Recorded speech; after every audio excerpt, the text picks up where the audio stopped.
And so I just thought it'd be nice if we just introduce ourselves and talk a little bit about how you got introduced to this work. Well, my name is Laura Stewart, and I've been in education for about 40 years. And I started out as a classroom teacher, and I came up during the whole language years, during the balanced literacy years. So I was brought up under a lot of what we now know are misconceptions. I was brought up under this idea that children learn to read in the same way that they learn to speak, in very natural ways. I was brought up in this idea that, oh, we can't emphasize those foundational skills. That's just drill and kill. It's going to kill their love of reading. I was brought up under this idea that somehow explicit instruction was only for kids who struggled to learn to read. So I was brought up as a teacher with these misconceptions. And as I began my teaching career, I realized that that operating system was not serving the needs of all of my students. And so I had this disquiet about what I had been taught as a teacher and what I knew wasn't working.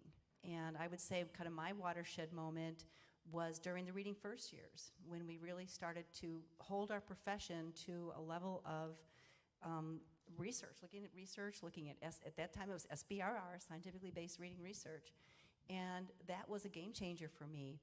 But of course then I felt this tremendous guilt, and I've had to reconcile that, and I now work with teachers all over the country. I'm the chief academic officer at 95% Group, and I've had the opportunities for many years to work around the country with different districts and teachers, and I sense that same level of guilt. And I always tell teachers, there's no shame, there's no blame. We just take what we know now and we move forward. We just have unfinished work around literacy. And so when I see the stories of the people in this film, it just, it fills my heart with hope. Miss Causey to me is a hero, because she knew what she was doing wasn't working, and she said, I need to do something different, and she did. So my career has had many different twists and turns. I've been a teacher, an administrator, I've worked in staff development, I've worked for many different organizations, nonprofit and for-profit. I'm the chief academic officer at 95% Group, and we are a publishing company, unlike the publishing companies that were described here. And it's the truth. I joined the company simply because my passion at this point in my career is to not only help teachers build their knowledge and know what I didn't know coming up as a teacher, know this ever-evolving, kind of dynamic body of research called the science of reading, but then how do you put that into play, and how do we give teachers the resources, put tools in their hands to allow them to put it into play. They can't just make this up. They can't just kind of pull things out of thin air. And so giving them the good resources to make sure those things happen. Absolutely. And for those that don't know, Laura spent years at the Reading League, right. Which is, when you talk about resources, has been incredible. Yeah, give it up for Reading League. and I had the pleasure of talking to Rupen on my podcast, which really was a highlight for me. So. And for me, teach, read, learn. That's right, teach, read, and learning, right? Jaalil. Hi, everybody. I'm Jaalil Hart, the MTSS Program Manager for KIPP, North Carolina. And I'm kind of new to this whole science of reading thing, right? I'm not like my wife, who's been doing this for years, but this is very new to me. I'm a former kindergarten teacher, so I taught kindergarten for about 7 years, and I'm in my 9th year of teaching, so I'm also probably the one on the stage with the fewest years of experience, but here I am nonetheless. So as a kindergarten teacher, I was all about whole language, right? My famous words were, does it look right? Does it sound right? Does it make sense? And now I know, obviously, that that's not the right thing to do, and I keep thinking about the disservice that I may have done to some of my students, so I'm in that reflection stage, and I'm still trying to reconcile that. So that is something that I'm struggling with today, but in my role with KIPP North Carolina, I have the pleasure of serving all 7 of our KIPP schools across the state and supporting as an instructional coach to make sure that our teachers are delivering high-quality instruction that's grounded in the science of reading. So on the other end of this spectrum, I'm also a graduate student and working with the University of North Carolina at Charlotte and making sure that we're delivering and conducting research that makes sense, that is engaging for teachers, that is also accessible for teachers, and that is also including a family portion of that, so how we are communicating the science of reading to parents and families. Excellent. Yeah. Dawn. Hello there. So I am a teacher, the most unlikely thing for me to do, because school was just one humiliating year after the next for me. I didn't discover I had dyslexia till I was in my 30s, learning a phonics program, because by then I had already been saying something's not right. Fortunately, I ended up in education and getting my master's while I was teaching, and I was in my 30s. So I'm just going to tell you the story. So we're getting our master's in an education program, and we're all old enough to go, what happened to phonics? Why isn't this working? Our kids are smart. They're funny and they're smart. Why can't they read? The professor walked to the door, shut it, and said, I will tell you about it, but if you tell anybody in the administration, I'll deny it. That's how sewn into the fabric of our education system and schools and people who are teaching teachers are against phonics. So you have kids, so you have young adults coming, out of school, they've been good students. That's their job, to get good grades and to graduate. And they arrive, and they're like, well, what's a schwa? Right. Short A, short I, short I. Is that what you mean? I'm like, yeah, that's what I mean. Here we go, brand new, slew. So it's crazy that I'm in education, because when I graduated, I promised I would never, ever let anybody humiliate me the way school did. And here I am fighting for little ones. One of the things, I've seen this film a few times now, and every time I see it, something else sticks out. But one of the things that stuck out to me today was the faces, right, on the kids' faces and the way they would light up. And Ivy, wow, how cute. But it reminds me, I read so much research, I read articles, listen to the podcasts, and a lot of it is adult voice. But when I go into the classroom, what hits me the most is the students. And with the students, it's not, debate over instruction or any. With the students, it's emotion. And the students that are struggling, there's low self-esteem, there's shame, there's anger, frustration. But that's what stuck out for me, is just remembering that why and how high the stakes are. You said that you swore you wouldn't go into education because you would never let anyone humiliate you. I wonder if you can talk about that a little bit and talk about, because I think about what our students go through. Just hearing y'all introduce yourselves, and Jaalil, what you're saying really speaks to me. When you know better, you do better. But if you don't know, you're doing your best. But the students can still be suffering. Oh, sure. Children start taking data, I would say, by the end of kindergarten, right? They know who's who. They know who's smart, right? They know who's getting things done fast so they can go play, And they probably start feeling shame somewhere around first grade. You see it, you can feel it, you can hear it. I can also remember, it was in 5th grade, it was Samia Kayak, and she was one of the best readers, but she was reading a book, had teeny print, and she turned the page. And I can remember sitting in the class going, how is she doing that? What is she doing? I could not read, and I didn't even get a good command of the English language until I think I was in 30s in terms of writing. I was always a speaker, but I couldn't. But it is, so fortunately, because I know how they feel, I've been graced with the ability to look at a kid and go, I know how you feel, and I'm telling you, you're intelligent, right? So, and kids know, right? They know when you're putting on a show, and they know when you know. But it is a humiliation that's hard to climb out of, and heaven forbid you get to middle school, because middle school children are ruthless, right? Right. So, and we know from the research that K-2 is the window. It's the best window to get it in. Unfortunately, K-2 is also when there's so many kind of sight words and words that, laugh, cow, play, that are not rules that you're getting to. And so that's why it was so hard to convince early teachers that they should be teaching phonics. Jaalil, when we're thinking about like convincing teachers, how did this come to you, the science of reading, this information? How did it come to you, and what was that sort of transformation like? Yeah, I don't know, to be honest, transparently, because when I started learning about the science of reading and the importance of it and why we do the things we do, I got a new job, right? So I wasn't a classroom teacher anymore.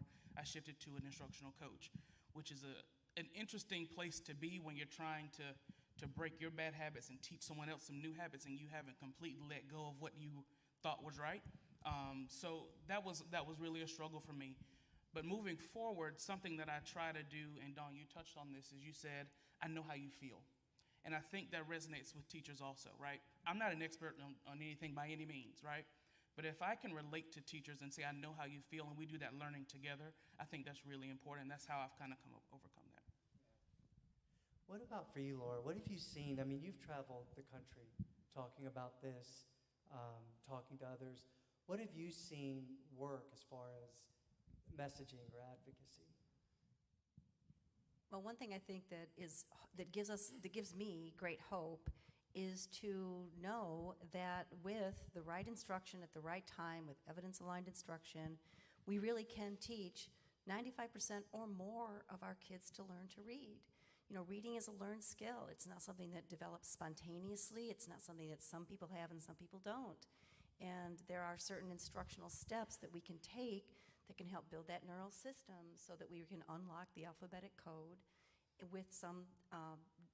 with great success, so that we can get to that print and create those neural systems that allow us to, like you and I, kind of seamlessly move across the page and then have cognitive energy left to think through text and navigate text and comprehend text.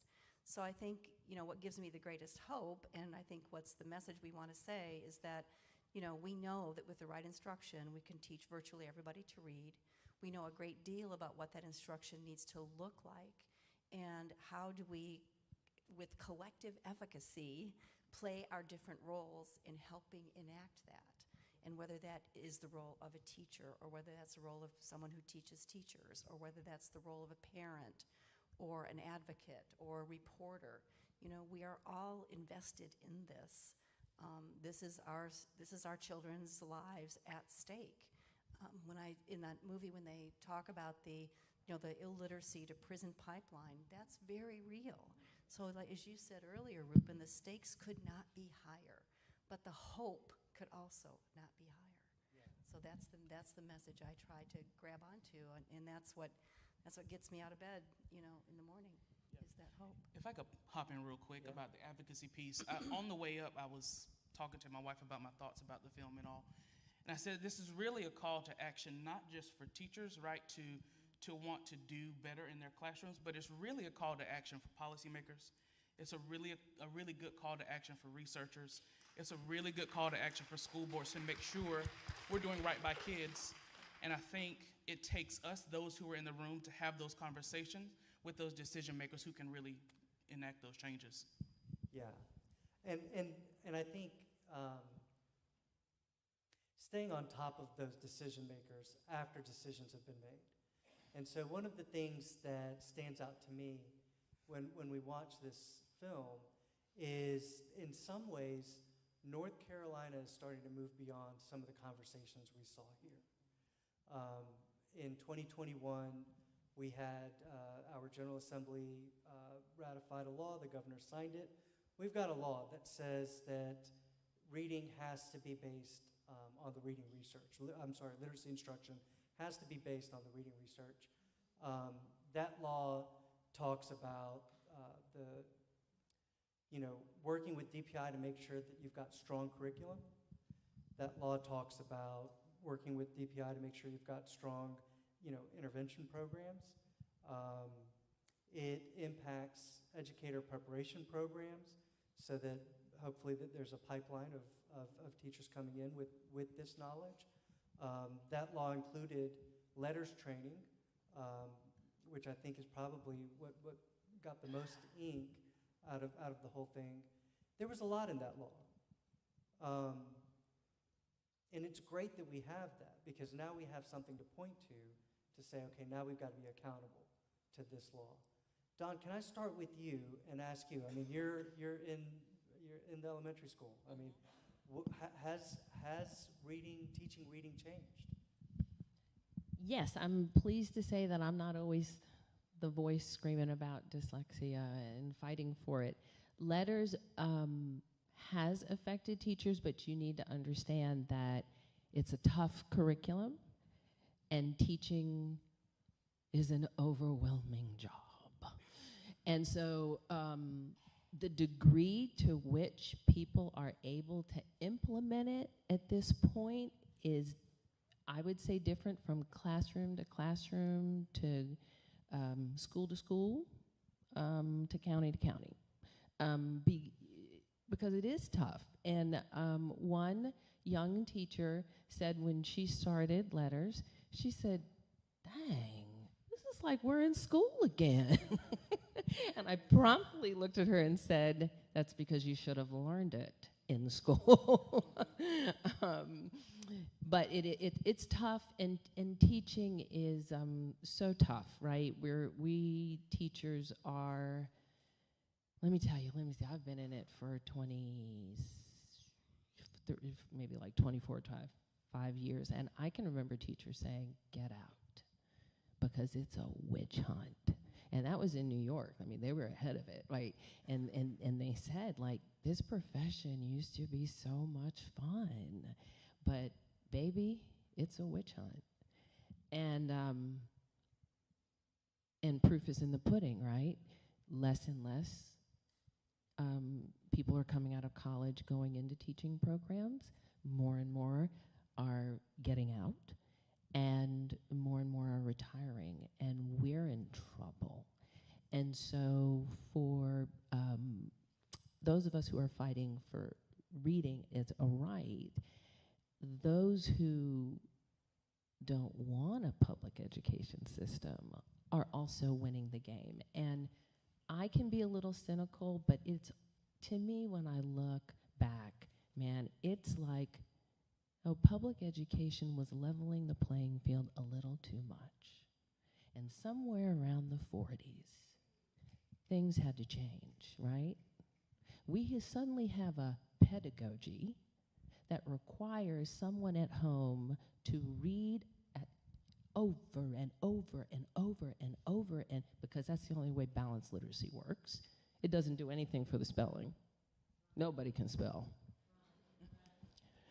But if you have to read, right?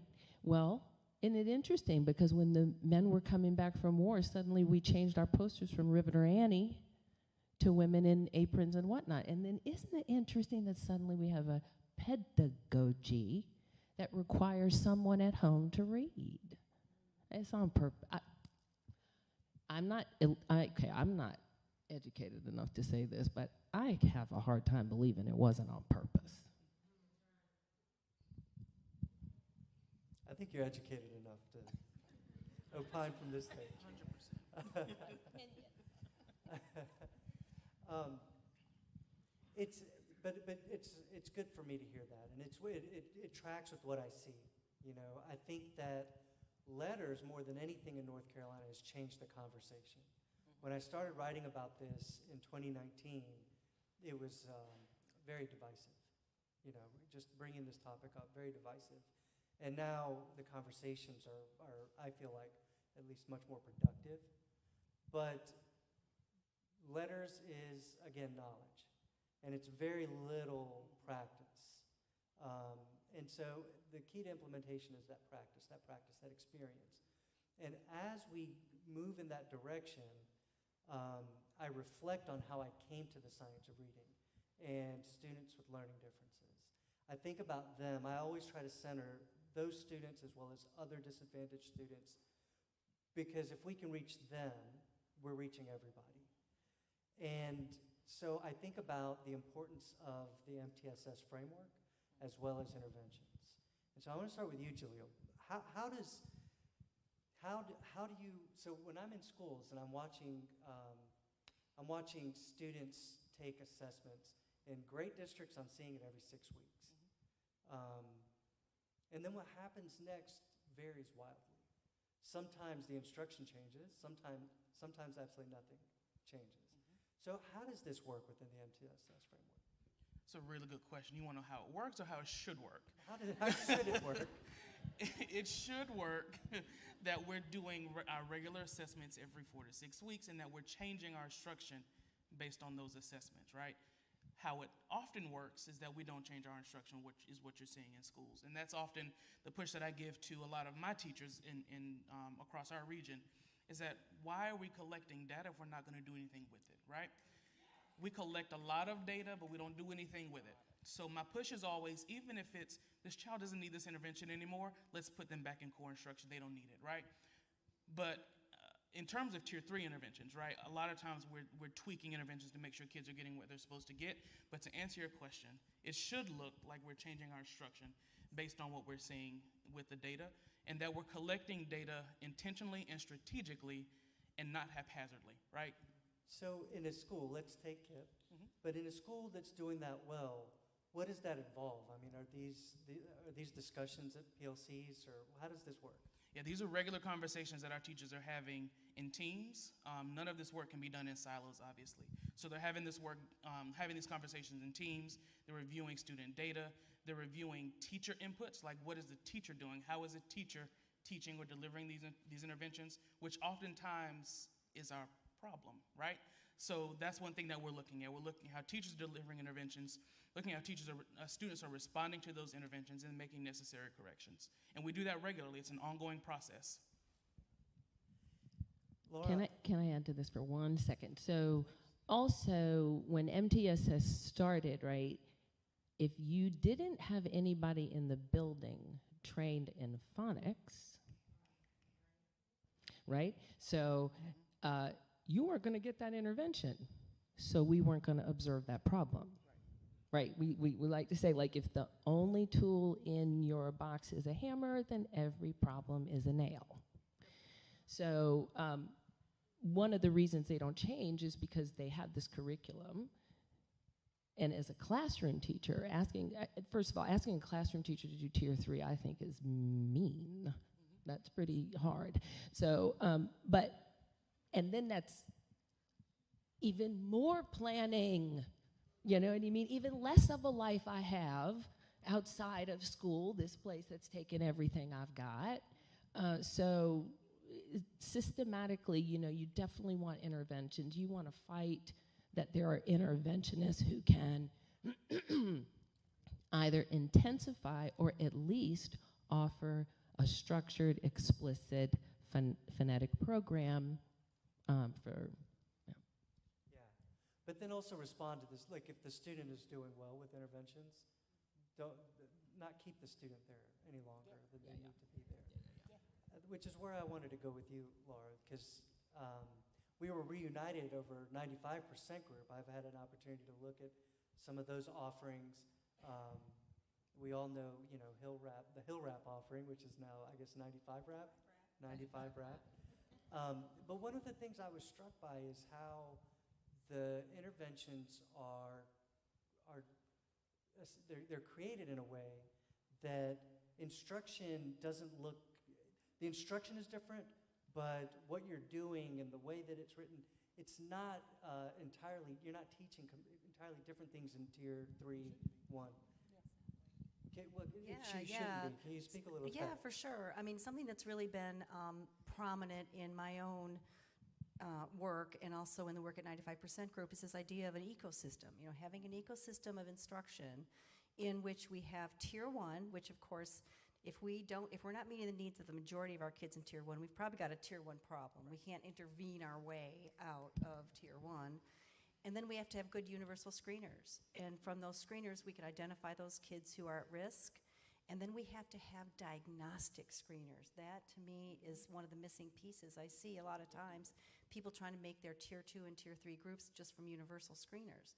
But you have to have a diagnostic that really pinpoints where in that predictable progression of development there is a gap or there is a lack of instruction, and that's where we have to create our Tier 2 and our Tier 3 plans.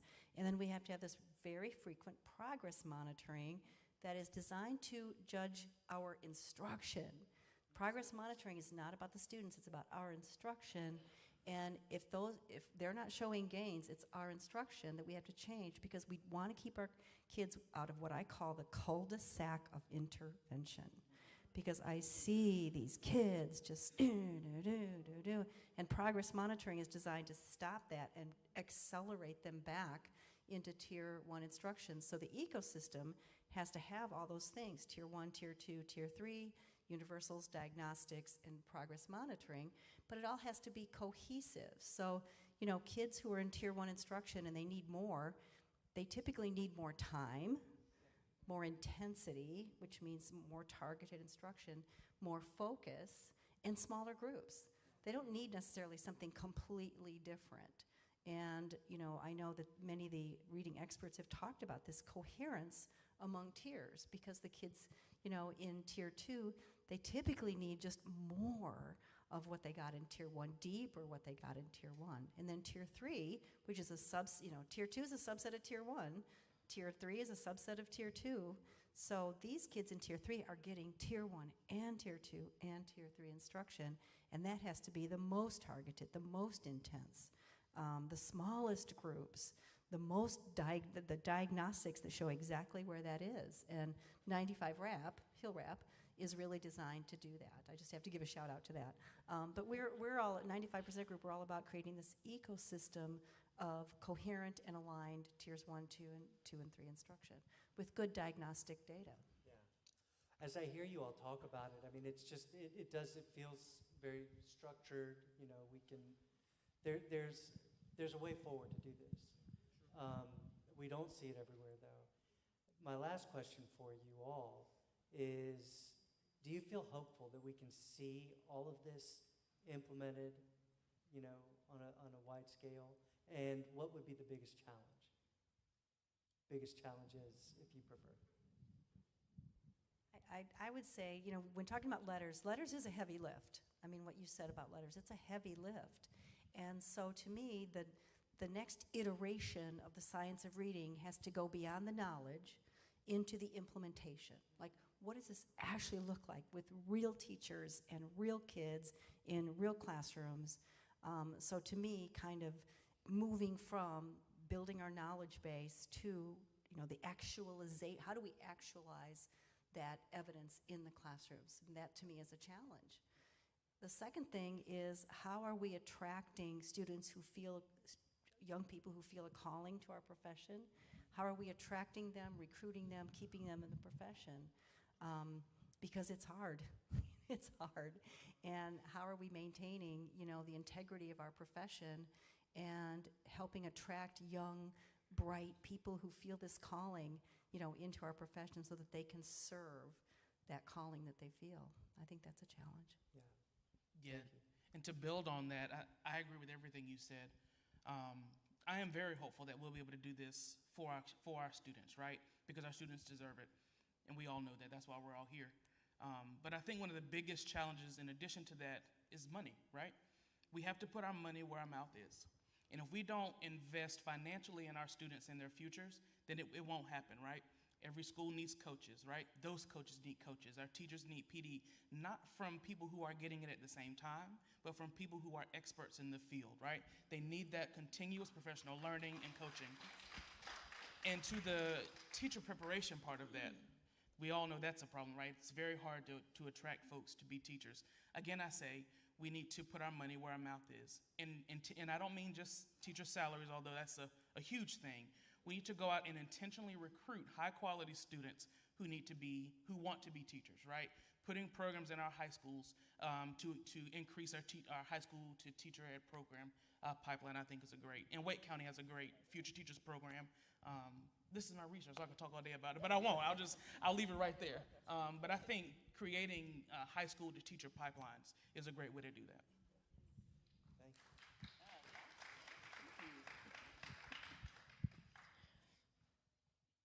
I want to be hopeful.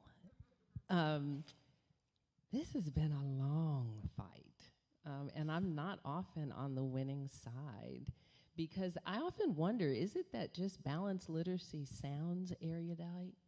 You know, like we're finding the meaning and we're finding the this, and I'm like, but your kids can't read. So why are you talking about author's purpose?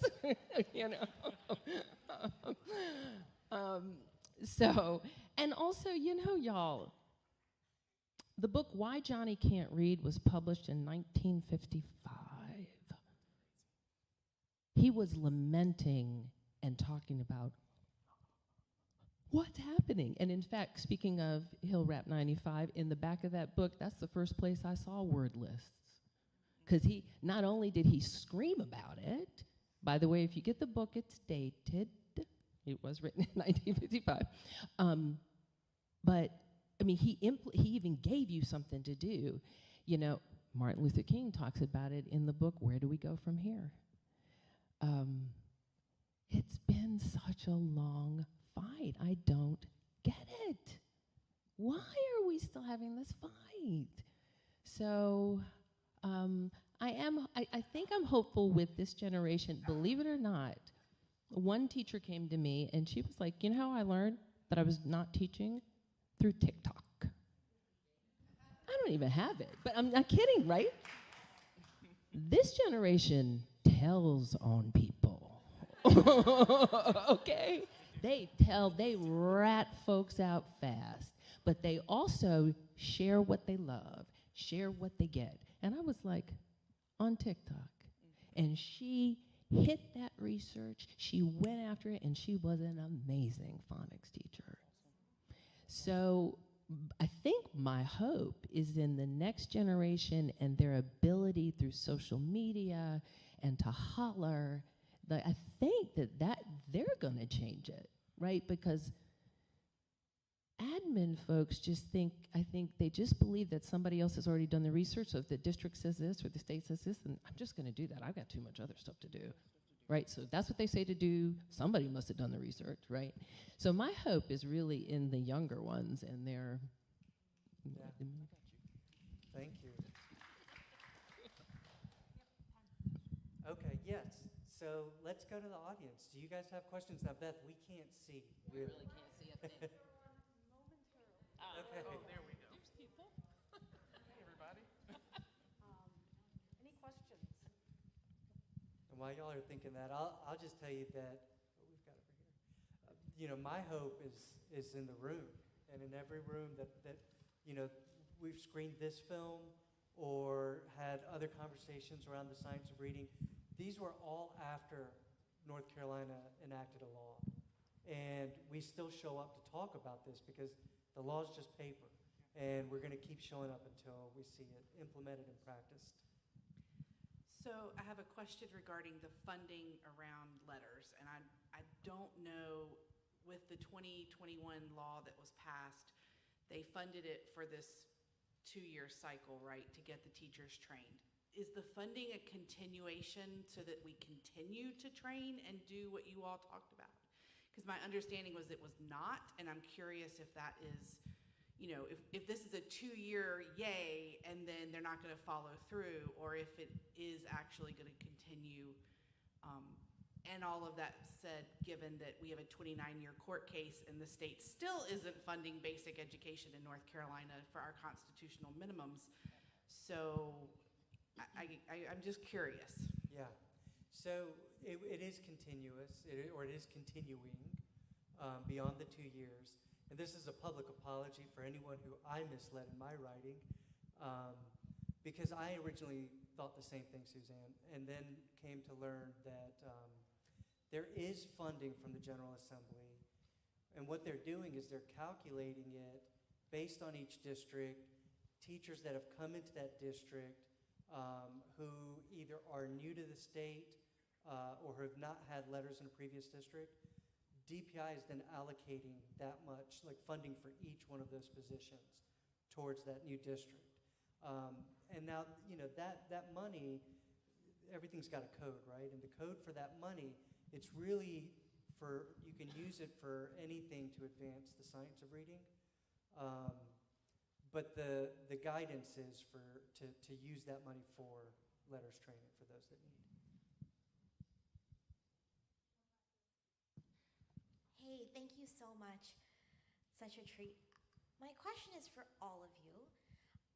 Almost like if there was one big gap, or if you had a magic wand, if there was one thing that you could target, whether it's like measuring, policy, like what would that be?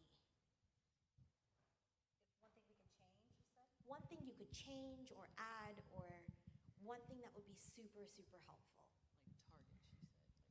Yeah, I mean, I think, and one of you brought it up, I do think teacher preparation programs we need to ensure that our teacher candidates are well prepared in the dynamic body of research called the science of reading, and how that translates to classroom practice. I think that we owe it to our teacher candidates to get them off on the right track. We owe it to those students that those new teachers have to get them off on the right track. So I think we really need to put some pressure to make sure that our teacher preparation programs are really preparing our teachers to do the job that they are, the important job that they are called to do. And I do believe that teachers would stay in the profession longer if they see their dreams realized, right? We all get into the profession wanting to teach our kids and be successful at teaching our kids, having our kids thrive. And so if our teachers are well prepared and they have the right materials in their hands and they see their students succeed, that's going to propel them forward as educators and keep them in the profession. Yeah, I would agree with that. I would add instructional coaching, I think, is really important, but not in the traditional sense. I would say instructional coaching in ways that teachers need, and that is responsive to your need in the classroom in that moment. I think a lot of times, and I'm guilty of this as a coach, I give teachers what I think they need or what I want them to have in ways that I think they want to receive it, but I think intentional, strategic instructional coaching in ways that teachers like to receive that kind of coaching is also a challenge. And that speaks to, again, someone asked a question, I think it was you asked a question about funding. We have to prioritize that in our schools as well. I have to smile at the coaches, because once upon a time, you were thrown in the room and you had better survive. And that was it. You didn't have like a support system. One time, I think I was subbing, man. I was in the Bronx, right? One kid must have thrown something on the ceiling, and it must have been like a goopy thing, so they went ballistic for the entire time that whatever that goop was came down. The principal, she was the AP at that time, she opened the door, looked in, looked up, saw what was going on, went back out and shut it. So I just think, oh, thank God for coaches, you know what I mean? Because you need someone on your side, because, often I'll look at young teachers and I'm like, you doing all right? You okay? You're not crazy. It is crazy, right? This job is crazy. You're all right. So I think if we focus, if you want to pick a fight, it is with the teacher education programs. That's the way to go, because if they got it in the school system, we wouldn't have to be spending so much money in letters now, right? So, and they hold sway. I don't quite get it, but the teacher education programs hold sway. And when you go to a teacher education program out of high school, you don't know that they're wrong. And you also need an A or a B if you're on a scholarship. So they're right. They're right as long as you want to get that degree. So I say everybody start, targeting education programs.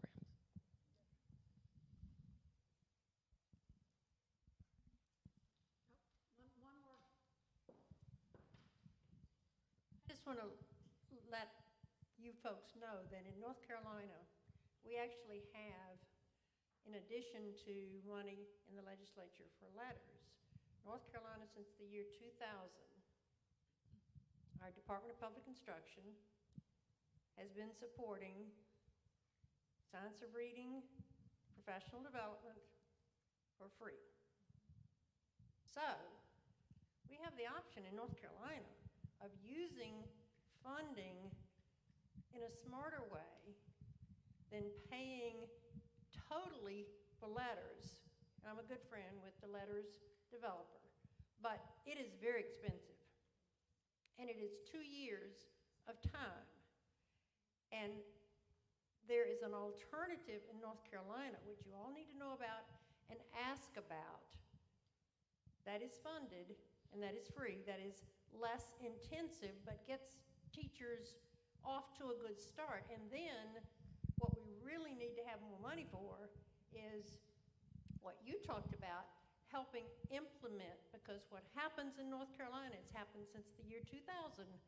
Teachers get the science of reading, they get excited, they want to implement it, they go back to a school system, the administrators don't know what they're talking about, and so they don't know what kind of programs, or they'll get a program, and then 2 years later it's gone.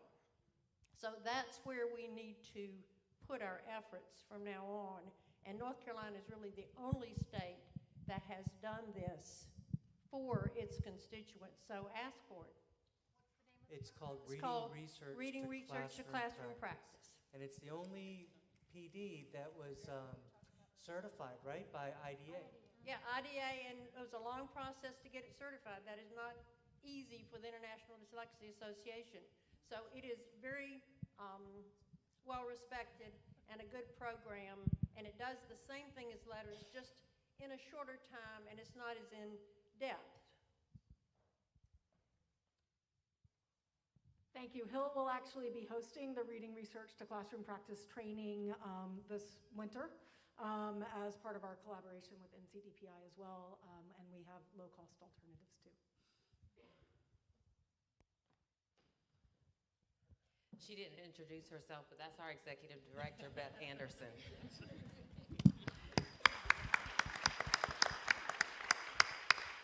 So my last statement to you in my welcome was, we hope that you got a deeper understanding. Do you have that? Do you think it is solvable? Do you think it is solvable? Thank you. Thank you so much for you all's time. Thank you, Dawn. Thank you, Jaalil. Thank you, Laura. And thank you, Rupen. This is a token of our appreciation for you all and your time. And we thank you all for being here tonight. Give yourselves a hand.